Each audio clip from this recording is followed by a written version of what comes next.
你是谁吗？啊，难道你不同意吗？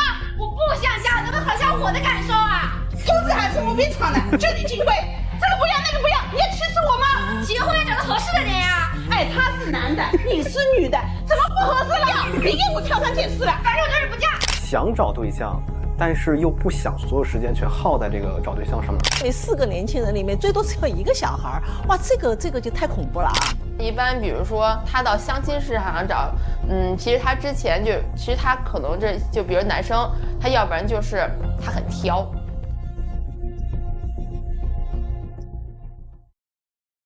China is going through a very delicate period where more than 100 million women are unable to find a partner. Even though the country has many more men than women, the reasons behind this situation are complex. Despite these women being young and beautiful, it's interesting to note that many men in China show little interest in dating them. Because these women are often considered too old and have faced societal rejection, which could bring dishonor to the man and his family. Today, we will delve deeper into this bizarre topic and try to understand the reasons and subtleties behind it. Subscribe to the channel if you haven't already, and now let's move on to the video.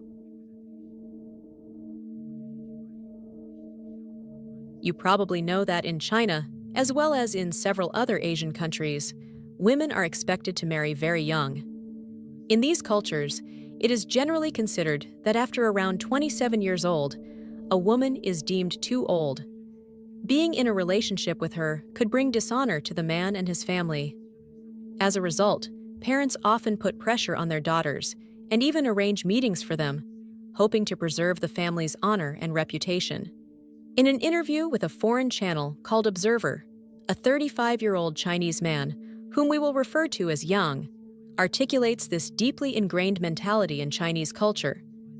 I am not someone focused on material possessions. My only requirement is that the woman I want to marry be able to rent a house in Bandung. These are my only criteria. If I were to be in a relationship with a woman my age, honestly, I might feel a little embarrassed. In my opinion, youth is a woman's most precious asset. Excluded from society, women around the age of 27 have generally already left their parents' homes. They are responsible adults like anyone else in the world, but when they find themselves without a partner, things become more complicated. I'm referring to social isolation. By this age, most do not return to their parents or relatives, as shame and embarrassment prevent them from doing so or even maintaining contact. During Chinese New Year, I dare not return home or visit relatives, nor do I attend classmate gatherings because I'm embarrassed to discuss my earnings. In some cases, their daily lives become increasingly difficult because in addition to this isolation, their routine often consists solely of going to work and returning home. The people around them are generally already married and move in couples. Even if they try to participate in arranged dates set up by specialized agencies, these efforts almost never succeed. Most men value women's youth, as evidenced by various testimonies. But if that is the case, why are so many women still single? In a country like China, where men outnumber women, this question often arises. Why are over 100 million women alone in a nation with so many men? The answer is far more complex than it seems. 90% of traditional Chinese families still adhere to long-standing principles where women play a central role in managing the household and supporting their husbands. For them, this system poses no problem, as it is deeply ingrained in their culture. The issue arises with arranged marriages. If you weren't aware, many Chinese parents arrange meetings for their children. For women aged 18 to 20, however, this practice is often met with resistance and can lead to conflicts with their parents. At this age, exposed to the modern world, these young women have a clearer idea of what they want and seek a partner with whom they can share their lives. It is important to note that, in the vast majority of cases, these arranged meetings are not forced. Ultimately, the daughter decides whether she wants to continue seeing the man her family introduces her to. However, in most cases, more than 50% of these women refuse. They choose to continue their lives as singles, focusing on their studies and professional development to achieve independence before seeking a partner. Unfortunately, as time passes, many realize they have already reached an age where finding their Prince Charming becomes nearly impossible.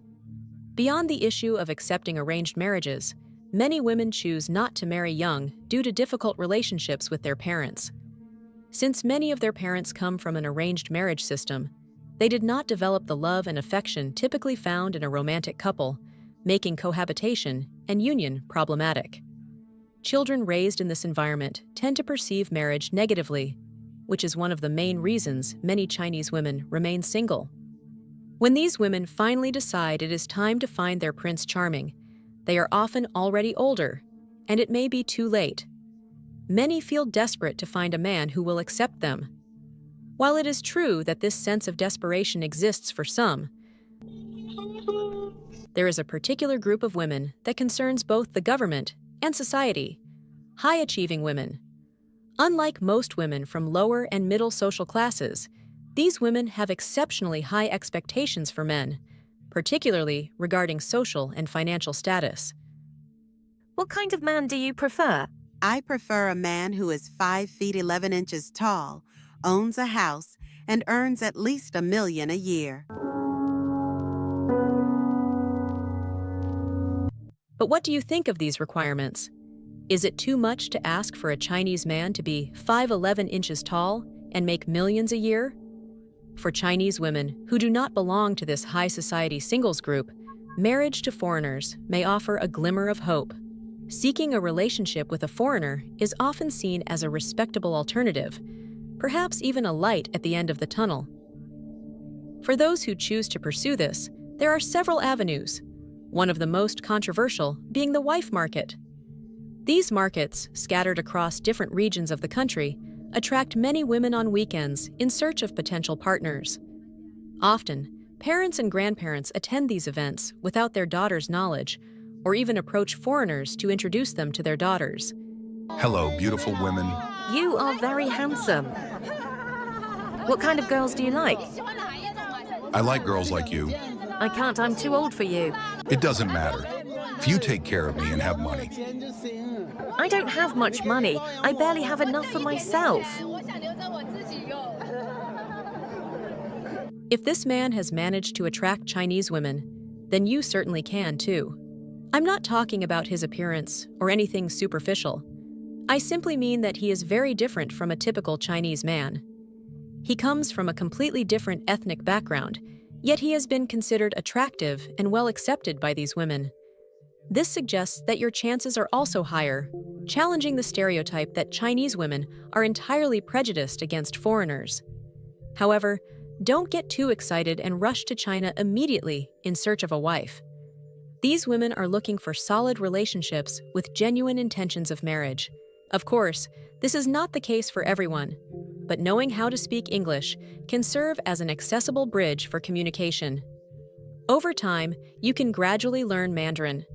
The second aspect you need to consider is the differences between your culture and Chinese culture.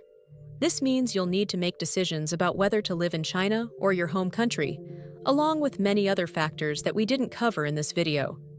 Now, let me know in the comments if you were familiar with this somewhat strange and curious topic, and what your thoughts are on it.